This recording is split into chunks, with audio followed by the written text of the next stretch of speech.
এবার মুক্তিযুদ্ধের ইতিহাস নিয়ে চাঞ্চল্যকর তথ্য দিলেন মেজর ডালিম। তার ভাষ্যমতে মুক্তিযুদ্ধে ৩০ লক্ষ মানুষ নয়, বরং ৩ লক্ষ মানুষ শহীদ হয়েছে। এ নিয়ে সামাজিক যোগাযোগ মাধ্যমে শুরু হয় তোলপাড়। তবে কি মুক্তিযুদ্ধের ইতিহাস নিয়ে মিথ্যাচার চালিয়েছে শেখ মুজিব? নেটিজেনদের মনে এই একটা প্রশ্নই এখন মাথাচাড়া দিয়ে উঠেছে। নাম তার শরীফুল হক ডালিম, তবে মেজর ডালিম নামেই তিনি বেশি পরিচিত। বাংলাদেশ সেনাবাহিনীর একজন প্রাক্তন সামরিক কর্মকর্তা ছিলেন ডালিম। অভিযোগ রয়েছে ১৯৭৫ সালের ১৫ই আগস্ট বাংলাদেশের তৎকালীন রাষ্ট্রপতি বঙ্গবন্ধু শেখ মুজিবুর রহমানকে সপরিবারে হত্যার সঙ্গে তিনি সরাসরি জড়িত ছিলেন।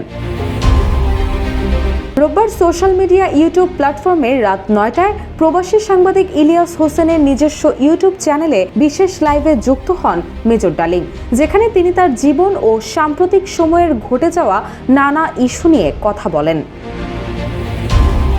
এ সময় প্রবাসী সাংবাদিক ইলিয়াস মুরতাজে অর্ডার করে জিতে নিন গাড়ি, বাইক, আইফোন সহ কোটি টাকার পুরস্কার। অর্ডার করতে ভিজিট করুন মুরতাজ.com। তাকে প্রশ্ন করেন, যুদ্ধে ৩০ লক্ষ মানুষ শহীদ হয়েছিল, অসংখ্য নারী সম্ভ্রম হারিয়েছিল, আপনি এ বিষয়ে কি বলতে চান? এমন প্রশ্নের জবাবে মেজর ডালিম বলেন, কথাটা কিভাবে জন্ম নিল এটার ইতিহাস বললে আমি তোমাকে আবার স্মরণ করে দিতে চাই, মুজিব যখন সিরাজ ভাই আর রেজাউল করিম সাহেবকে আলাদা ডেকে নিয়ে জিজ্ঞেস করছে সত্যি কি বাংলাদেশ স্বাধীন হয়েছে নাকি আমারে কোথাও নিয়ে মাইরা ফেলানোর বন্দোবস্ত করা হয়েছে, তখন সিরাজ ভাই ওনাকে বললেন, মুজিব ভাই বাংলাদেশ স্বাধীন হয়েছে, আপনি যাইতেছেন প্রাইম মিনিস্টার অফ বাংলাদেশ, কিন্তু আপনি ইন্ডিয়া হয়ে যাচ্ছেন কেন সেটা আমরা বলতে পারবো না, সেটা আপনার সিদ্ধান্ত। তখন শেখ মুজিব বলেন, ইন্টারভিউ নিবে তো, জানতে চাইবে ক্ষয়ক্ষতি কত।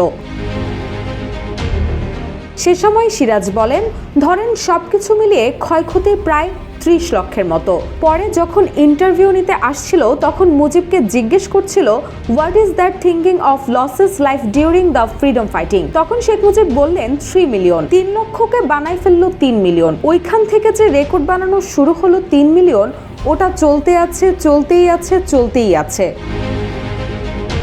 মহান মুক্তিযুদ্ধ শেষ হওয়ার প্রায় ৫৩ বছর পর মেজর ডালিমের দেওয়া এমন একটি তথ্য জনমনে জন্ম দিয়েছে নানা প্রশ্নের। যদিও ৩০ লাখ কিংবা ৩ লাখ শহীদের তেমন কোনো দালিলিক প্রমাণ এখনো পাওয়া যায়নি।